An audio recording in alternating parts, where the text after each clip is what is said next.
カルタゴ・ブス・ローマ第二次ポエニ戦争の全容。イントロダクション。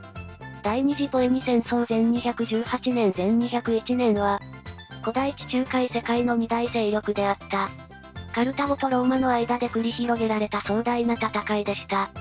この戦争は、天才軍事指導者ハンニバルによるアルプス越えや、ザマの戦いなど、数々の歴史的な出来事で知られています。今回は、この歴史を変えた大戦争の全容について、詳しく見ていきましょう。戦争の原因。なんでカルタゴとローマは戦争することになったのだ。主な原因は3つあるの。1つ目は第一次ポエニ戦争での敗北によるカルタゴの報復心で、2つ目はイベリア半島、今のスペインでの勢力拡大をめぐる対立と、それから3つ目はハンニバルの父ハミルカル・バルカが息子にローマへの憎しみを植え付けたことなの。なんだか複雑な理由なのだな。そうね。特にイベリア半島での対立が大切だったの。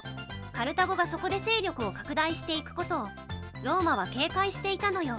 ハンニバルのアルプス越え。ハンニバルって象を連れてアルプスを越えたって本当なのだ。その通りよ。前218年、ハンニバルは約5万の軍隊と37頭の象を率いてアルプスを越えたの。これは軍事史上最も驚くべき作戦の一つとして知られているのよ。でも寒い山を象が歩けるのだ。実際、多くの象が死んでしまったの。軍隊も約半分が失われたの。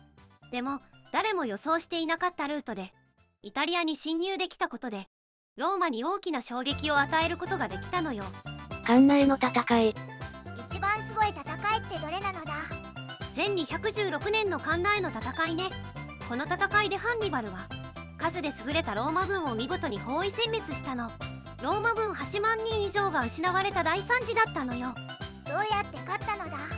ハンニバルは中央部をわざと後退させて両翼で敵を包み込む両翼包囲という作戦を使ったの。この戦術は今でも軍事学校で研究されているのよ。ファビウスの持久戦略。ローマはずっと待てっぱなしだったのだ。ファビウス・マクシムスという将軍が面白い戦略を考え出したの。直接の決戦を避けてハンニバルの軍を少しずつ消耗させる作戦よ。逃げ回るのだ。そう見えるかもしれないけど、これが効果的だったの。補給路を持たないハンニバルの軍は次第に弱っていったのよ。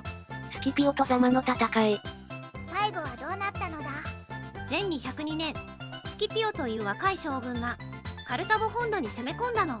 ザマの戦いでハンニバルを破って戦争は終わったのよ。ついにハンニバルも負けちゃったのだな。そうね。この戦いでカルタゴは莫大な賠償金を払うことになって、以後地中海の覇権はローマが握ることになったのよ。まとめ。第二次ポエニ戦争は、古代地中海世界の勢力図を決定づけた重要な戦争でした。ハンニバルの大胆な作戦、ローマの粘り強い抵抗、そして最後のスキピオの勝利は、軍事史上の重要な教訓となっています。この戦争の結果、ローマは地中海世界最大の勢力として台頭し、その後の世界史に大きな影響を与えることとなったのです。今日の動画はここまで。最後まで見てくれてありがとうございました。このチャンネルでは歴史上の人物に関する情報を5分以内の短くまとめた動画を毎日投稿中。歴史人物に興味があるならチャンネル登録や他の動画も見てみてね。